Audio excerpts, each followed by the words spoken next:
Okay, this is a long game and I only have 10 minutes to talk about the game, so I'll just get right to the point. The game was Sicilian Moscow variation, Echo Code B51.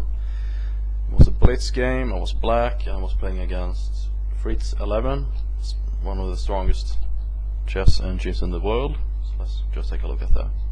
E4, C5, knight F3, D6, bishop B5, and this is the first move, of course, that leads to the Moscow variation. Black can play, as I did, knight C6, knight D7, or bishop D7. So it's just a matter of taste, but I believe that knight C6 is the move that's being played, perhaps by most stronger players these days.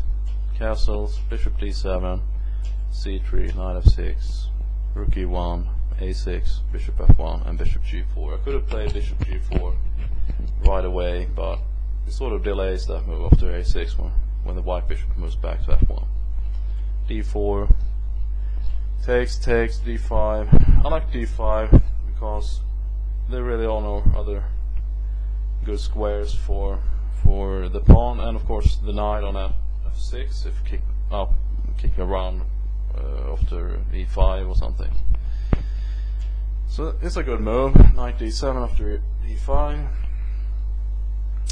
knight C3, E6. Now this looks a little bit like the French defense, except that there is no pawn no longer on the C file. But of course in the French, if you trade that pawn off, the position can look pretty much like this.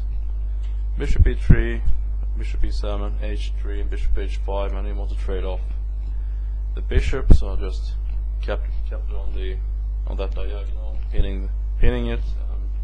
So if the white queen ever moves, I would just take, and white will have double pawns.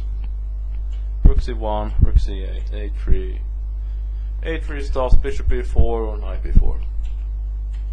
Castles, bishop D3. I'm pinning the knight basically. B5, A4, B4, knight B1, queen B6. I didn't want to play A5 here because white could have played a move like bishop B5 or bishop A6, just harassing my rook on C8. Since the control of that file is always important when you have the chance, not only of course this file, but any open file with the rook or the queen.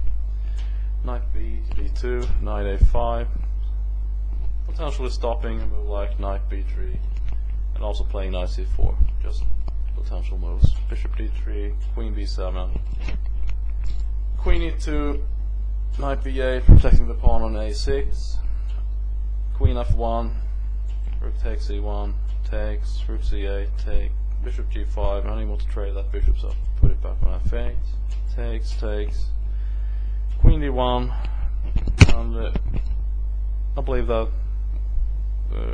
or I believe during the game that a potential trade would take place, and I was right. I just put queen C6, queen takes, bishop G6, and the computer replied immediately after bishop G6. I didn't want to take with the F pawn because that would have left my E6 pawn weak, so I took with H pawn, king F1, knight D7, and here are just a bunch of moves. I wanted to get rid of his dark square bishop, so I was heading for that trade. He took, I took back, knight D3, and here's a little square on the C5, the C5 square where his knight could potentially come in, but of course I have both knights attacking that square, and even if we ever would take, his pawn on A5, E5 would be weak, unless of course you take with the other knight, but then I would just take back, and it's kind of difficult to protect the pawn on C5. So A5 protects my pawn on B4, knight D2, king C7, and not really much to say about these moves. It was a blitz game, and I was also playing, like I said, a very strong chess engine, so I was just, and as of course you can see, white doesn't really make any particular moves either, and this is of course a typical computer move, just trying to open something up to make the game more complicated, especially of course when you only have a few minutes to think. So I just left the pawn there and moved my king to f8. Fritz played f takes e6, I just took back. And now of course the computer is trying to win the pawn on g6. I protect, and we just move the pieces back and forth basically.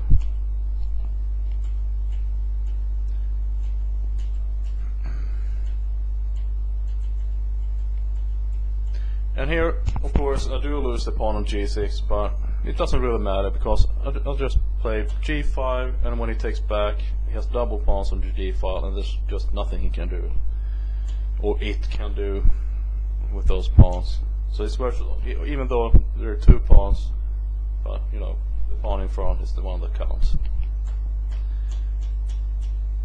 And here, of course, his king has to protect his pawn on d4. And my king has to protect my pawn on g7. So while he's attacking my pawn, I'll be attacking his pawn. So not much going on. It's a long game, 107 moves, and I only have 10 minutes. So I don't really have much to say about these moves. Pretty unnecessary, but that's the way it is to play computers. They don't never really resign or offer draws. And here the game ended in a draw. So let's take a quick look at the opening one more time. c4, c5, and we can see the Muscovy variation here. Like I said, black can play knight d7, bishop d7. All three are good. And I think the Muscovy variation is a good defense, although it can become a little bit complicated sometimes. And also, like I said, this reminds one of the French defense, the setup here with the pawns and also of course the knights. So I hope you enjoyed this very quick look at this game that I played against Fritz 7 just a few days ago, and the game ended in a draw, and it was a bliss game. Thank you.